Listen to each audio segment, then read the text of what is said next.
आम्हाला ना ज्या गोष्टीची जास्त भीती होती ना तर तीच गोष्ट आज नेमकी घडली. कोणती ते सांगते चला. पण त्या अगोदर ना रविवारच्या ना मस्त निवांत दिवसाला ना सुरुवात झालेल्या नाश्त्यामध्ये आज मी बनवायला घेतली होती इडली सांबार. सांबार नाही तर मी ऑलरेडीच बनवून घेतलेला.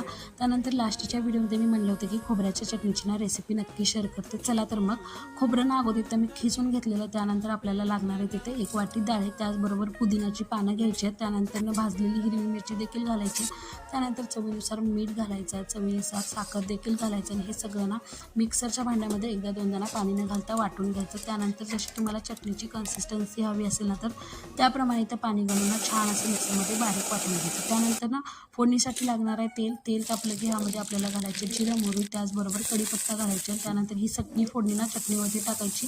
एक नंबर चटणी बनते. तुम्ही नक्की ट्राय करून बघा, तुम्हाला देखील नक्की आवडेल. आजची ही रेसिपी कशी वाटली मला नक्कीच कमेंटमध्ये सांगा. त्यानंतर आम्ही तिघांनी देखील ना छान इडली चटणी सांबारचा ना नाश्ता केला. आणि इडली केल्यावरती ज्या गोष्टीची जास्त कंटाळा येतो तर तो म्हणजे ना भांडे घासायचा.